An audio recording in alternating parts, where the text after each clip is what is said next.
अभी तक हमने देखा कि विशिंग को पता चल चुका है कि वह अपना पास्ट वन सेन की वजह से चेंज नहीं कर पा रही है कि तभी उसके पास अपनी मॉम के मैसेजेस आए जो कि विशिंग के लिए वेडिंग ड्रेस चूज कर रही थी। विशिंग को बुरा लगने लगा कि जब मैं अपनी फैमिली को बताऊंगी कि मेरा तो ब्रेकअप हो चुका है तो वो सभी कितने ज्यादा उदास हो जाएंगे, इसलिए वो फिर से पास्ट में जाने का डिसाइड करती है। विशिंग ने मैसेज डिलीट करा और एक बार फिर पास्ट में आ गई और इस बार कॉलेज एंट्रेंस एग्जाम से 5 दिन पहले आई है। वो अपनी मॉम से पूछती है कि मम मैं सीनियर हाई स्कूल स्टूडेंट हूँ ना, तो तब वो बोलती है कि हाँ। और जब उन्होंने विशिंग को बाहर मार्केट भेजा कुछ सामान लेने जिसे लेकर जब वो जा ही रही थी कि तभी वन सेन विशिंग को मिलता है जो कि उसका हाथ पकड़कर उसको अपने साथ लेकर जाने लगा। विशिंग नोटिस करती है कि यह किसी रेड हेयर वाले पसंद से बचकर भाग रहा है और फिर जब ये दोनों एक जगह रुके तो तब विशिंग ने पूछा कि तुम भला मुझे भी अपने साथ क्यों भगाकर लाए, और वह सभी लोग थे कौन। वनसन बताता है कि वो गैंगस्टर्स थे, मुझे नेट बार में मिले थे। फिर कहने लगा कि रात होने वाली है, क्या मैं तुम्हें तुम्हारे घर छोड़ दूं, लेकिन विशिंग मना कर देती है ये बताकर कि नहीं मैं खुद से चली जाऊंगी। पर जब जाने लगी कि तभी रुकी और बोली कि तुम भी सीधे घर जाना और लाइट हाउस से दूर रहना, और फिर तभी यहाँ से चली गई। तो द वनसन समझ नहीं पाता कि भला ये मुझे लाइट हाउस से दूर रहने का क्यों बोल कर गई है। अब नेक्स्ट डे हम एक लड़की को देखते हैं जो कि बाईसाइकिल से स्कूल आ रही है। इसका नाम है गागी, जिसका ड्रामा में अच्छा खासा रोल रहने वाला है, पर फिलहाल बस हमें इसके नाम के बारे में बताया गया है और ये बताया गया है कि यह विशिंग की क्लास टीचर यानी टीचर मिन की बेटी है। पर इन दोनों के बीच के रिलेशन अच्छे नहीं, और वहीं दूसरी तरफ टैन की विशिंग से फेस्टिवल में चलने की जिद कर रही होती है और यह बोल रही होती है कि मैं जनू से भी बात कर लूंगी कि वह हमारे साथ चले, बट विशिंग साफ मना कर देती है और जब बोली कि इस जनू में ऐसा भी कुछ खास है नहीं जो इसकी वजह से मैं फेस्टिवल में जाऊं, वैसे भी अभी मुझे बिल्कुल भी अच्छा नहीं लगता। तो तब जनू ने भी यह सब सुन लिया, इसलिए वो विशिंग के पास आया और कहने लगा कि अगर तुम्हें लग रहा है कि तुम ये सब कहकर मेरी अटेंशन हासिल कर लोगी तो ऐसा नहीं है, यानी अगर तुम दुनिया की आखिरी लड़की हुई तब भी मैं तुम्हें पसंद नहीं करूंगा। और फिर तभी अपनी सीट पर जाकर बैठ गया। विशिंग भी कहने लगती है कि हाँ अब मुझे भी तुम में 1% इंटरेस्ट नहीं है। तो तब जनू कहता है कि हाँ कोई और दूसरा टारगेट मिल गया होगा। टंगी पूछने लगती है कि क्या सच में तुम्हें कोई और पसंद आ गया है। तो तभी शिंग बात खत्म करने के लिए झूठ कह देती है कि हाँ और वह स्कूल टॉपर है। टंगी पूछती है कि कौन वन सेन, वो तुम्हें कब से पसंद आ गया, वैसे चलो अब मुझे भी उससे मिलवा, यानी कि कल उसको भी फेस्टिवल में जरूर लेकर आना। तो तब विशिंग को मजबूरन मानना ही पड़ा। अब हम फेस्टिवल डे देखते हैं जहाँ विशिंग सोच रही है कि मुझे क्या जरूरत थी झूठ बोलने की, कि तभी उसे अपने सामने वन सेन दिखा। विशिंग जल्दी से उसके पास आती है और पूछती है कि तुम यहाँ क्या कर रहे हो। तो तब वो बताता है कि मैं बस ऐसी फेस्टिवल देखने आया था। तो तब विशिंग ने रिक्वेस्ट करी कि प्लीज मेरे ही साथ रहना। दूसरी तरफ टंगी जो कि जन्यू के साथ आ रही है वह इन दोनों को देख लेती है और फिर हेलो करने लगी कि तुम दोनों तो सच में एक दूसरे को जानते हो। तो तब विशिंग बोलती है कि हाँ हम एक दूसरे को अच्छे से जानते हैं। अब दिखाया जाता है कि विशिंग और वन सेन दोनों साथ में कैसे शॉपिंग कर रहे हैं। तो वही जन्यू टंगी को स्नैक्स बाय करके दे रहा था, लेकिन वह लेने से मना कर देती है ये बताकर कि मैं डाइट पर हूँ। तो तब जन्यू कहने लगा कि एक तुम हो जो खुद का इतना ख्याल रखती हो और कुछ लोग हैं जो फूलते जा रहे हैं और उन्हें इस बारे में बिल्कुल नहीं पता। तो तब भी शिंग समझ गई कि जरूर मुझे बोल रहा है। टंगी वाटर एक्टिविटी देखकर कहने लगती है कि चलो वाटर एक्टिविटी करने चल रहे हैं। तो तब जन्यू टंगी के साथ वाटर में खेलने चला जाता है। तो वही वन सेन विशिंग के लिए वाटर बॉलर्स लेकर आया था, बट विशिंग वो बॉल जनू पर मारती है और हंसने लगी। जैन पूछता है कि तुम भला मुझे क्यों मार रही हो, यानी अपोजिट टीम पर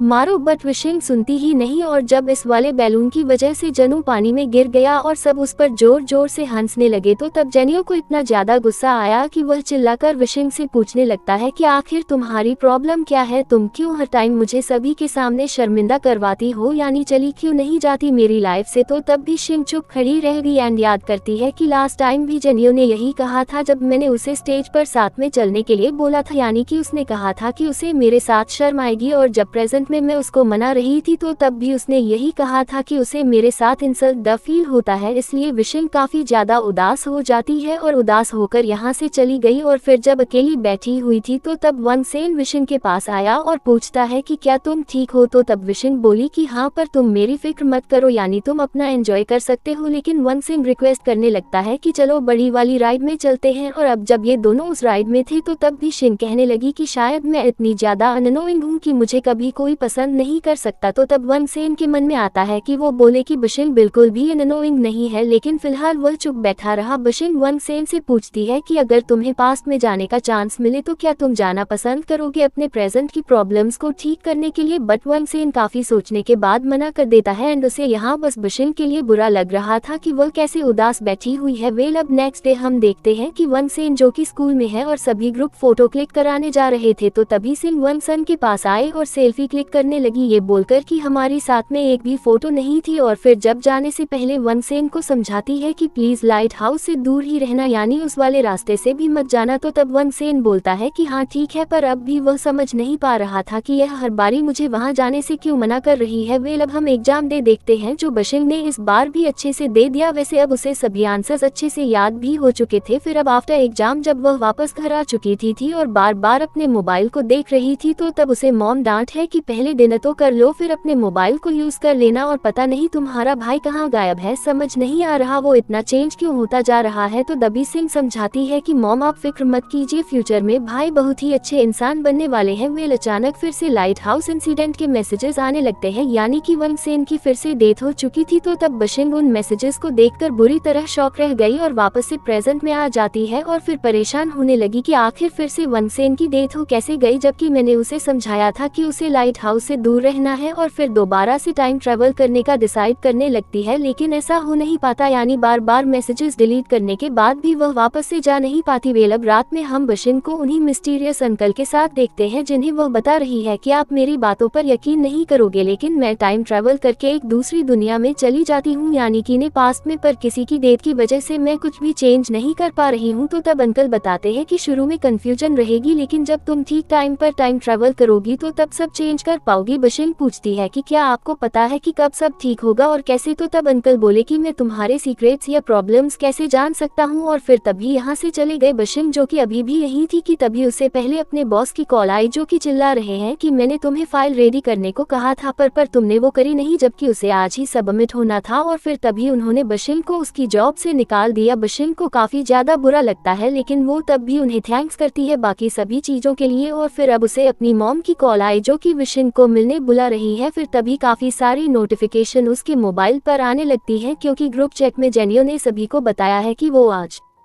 सभी को अपनी गर्लफ्रेंड से मिलवा जाएगा। तो तब बिशिंग काफी ज्यादा हैरान हुई कि जनू ने इतनी जल्दी न्यू गर्लफ्रेंड भी बना ली, इसलिए वह डायरेक्ट उस लोकेशन पर आ जाती है जहां जेनियो अपनी गर्लफ्रेंड के साथ आने वाला है। बट सबसे पहले यहाँ टंगी आई, जिसे देखकर बिशिंग खुश होने लगती है। फिर बताती है कि सॉरी, तुम मेरी बेस्ट फ्रेंड हो और मैंने तुमसे इतनी बड़ी बात छुपाई कि मेरा ब्रेकअप हो चुका है। लेकिन अब ग्रुप चैट में जेनियो की न्यू गर्लफ्रेंड का सुनकर तुम्हें सब पता ही चल चुका होगा। तो तब टंगी बोलती है कि मैं भी तुम्हें कुछ बताना चाहती हूँ, लेकिन अब इससे पहले कि कुछ बता पाती कि तभी जेनियो भी यहाँ आ गया और बिशिंग से पूछता है कि तुम यहाँ क्या कर रही हो। बिशिंग बताती है कि मैं तुम्हारी न्यू गर्लफ्रेंड देखने आई हूँ। तो तब जनू बोला कि ओ अच्छा, तो फिर देख लो, यानी तुम्हारी बेस्ट फ्रेंड टंगी ही मेरी न्यू गर्लफ्रेंड है। तो ये सुन बिशिंग के होश उड़ गए कि क्या टंगी। बिशिंग को समझ नहीं आता कि अब भला वह क्या ही बोले, क्योंकि उसकी जिंदगी के दोनों स्पेशल पर्सन उसे धोखा दे चुके हैं। इसलिए पहले वह इन्हें कांग्रेस बोलती है और फिर गुस्से में यहाँ से चली गई, जबकि टंगी को कुछ फर्क पड़ता ही नहीं, इसलिए वह कहने लगती है कि क्या ये पागल हो चुकी है। वेल अब हम बिशिंग को उसकी मॉम के साथ देखते हैं, जहां वह वेडिंग गाउन पहनकर खड़ी है जो उसकी मॉम ने उसके लिए बाय करा है। पर जब बिशिंग अपनी मॉम को बताने का ट्राई कर रही थी कि वह शादी नहीं कर सकती, बट मॉम उसकी सुन ही नहीं रही थी, बल्कि बार बार बिशिंग को ही डांटते जा रही थी। इसलिए बिशिंग जोर से चिल्लाकर बताती है कि मॉम, जेनियो ने मुझसे ब्रेकअप कर लिया है, यानी कि अब वह मुझे बिल्कुल भी पसंद नहीं करता और ना ही मुझसे शादी करना चाहता है। और फिर तभी रोते हुए यहाँ से चली गई। तो तब इन बातों को सुनकर बश की मॉम भी हैरान खड़ी रह जाती है। बिशिंग बाहर रोड पर आ जाती है और रोते हुए चलने लगती है कि कैसे मेरी लाइफ में सब कुछ खराब चल रहा है। और जब वह एक कैफे में बैठकर काफी सारी कॉफी पीने लगी, तो तब जेनियो यहाँ आया, जो कि पहले हैरान हुआ बिशिंग को वेडिंग ड्रेस में देखकर। फिर बताने लगता है कि मुझे गलत मत समझना, मुझे यहाँ तुम्हारी मॉम ने भेजा है तुम्हें घर वापस लाने के लिए, एंड चलो अब हम उनके सामने सब बातें क्लियर कर लेंगे। बट बिशिंग कहती है कि नहीं, मुझे अपने पेरेंट्स के सामने तुमसे कोई बात नहीं करनी है और तुम भी गलत गलत मत समझना, मैं तुम्हारी अटेंशन पाने के लिए ये सब नहीं कर रही थी, बस कुछ टाइम अकेले रहना चाहती थी कि तभी बिशिन का भाई यहाँ आ गया, जिसने जब जैसी जेनी को देखा तो वह गुस्से से उसे मारने की कोशिश करने लगता है कि तेरी हिम्मत हुई कैसे मेरी बहन को हर्ट करने की, लेकिन बिशिन अपने भाई को रोकती है और जेनी उसे यहाँ से जाने का बोलने लगी। वेल अब हम बिशिन को उसके घर पर देखते हैं जहाँ उसे टैई के अपोलॉजी मैसेजेस आ रहे थे, और फिर जब तंगी ने उन दोनों की साथ की काफी पुरानी वीडियो भेजी तो तब उसमें बिशिन वन सेन को नोटिस करती है जिसे कोई काफी बुरी तरह मार रहा था, एंड ये वही पसंद था जिससे पास्ट में वन सेन बचकर भाग रहा था। इसलिए बिशिन को शक होने लगा कि कहीं वन सेन को इसी लड़के ने तो जान से नहीं मारा, एंड लोगों को लग रहा है कि उसने सुसाइड करी है। इसलिए जब वो इन्हीं सभी बातों के बारे में बैठकर सोच रही थी कि तभी बिशिन के पेरेंट्स उससे बात करने आए। वो पूछते हैं कि तुम खाना खाने बाहर क्यों नहीं आ रही हो, एंड आखिर तुम्हारे और जनू के बीच ऐसी कौन सी बात हो गई है जो तुम दोनों ने ब्रेकअप कर लिया। बट बिशिन को खुद नहीं पता कि जनय ने अचानक उसे क्यों छोड़ा है, इसलिए वो अपने घर वालों को क्या ही बताए। डैड गुस्से से जेनियो से बात करने जाने लगते हैं कि मैं उस लड़के को सबक सिखाकर ही रहूंगा, उसकी हिम्मत हुई कैसे मेरी बेटी को हर्ट करने की। तो तब सभी घर वाले उन्हें रोकने लगे कि गुस्से में बात करना ठीक नहीं होगा। तो वहीं बिशिन भी अपने डैड को रोकने की पूरी कोशिश कर रही थी, क्योंकि अब बात करने का क्या फायदा जब सेनू उसे पसंद ही नहीं करता और ना ही उसके साथ रहना चाहता है। इसलिए भी सिन जल्दबाजी में एक बार फिर टाइम ट्रैवल करने का डिसाइड करती है, और जब जैसे उसने मैसेज डिलीट करा तो वह एक बार फिर पास्ट में आ गई। एंड खुशी की बात यह थी कि इस बार वह कॉलेज एंट्रेंस एग्जाम से सिर्फ 1-2 दिन पहले नहीं आई है, बल्कि सेमेस्टर की स्टार्टिंग से आई है, यानी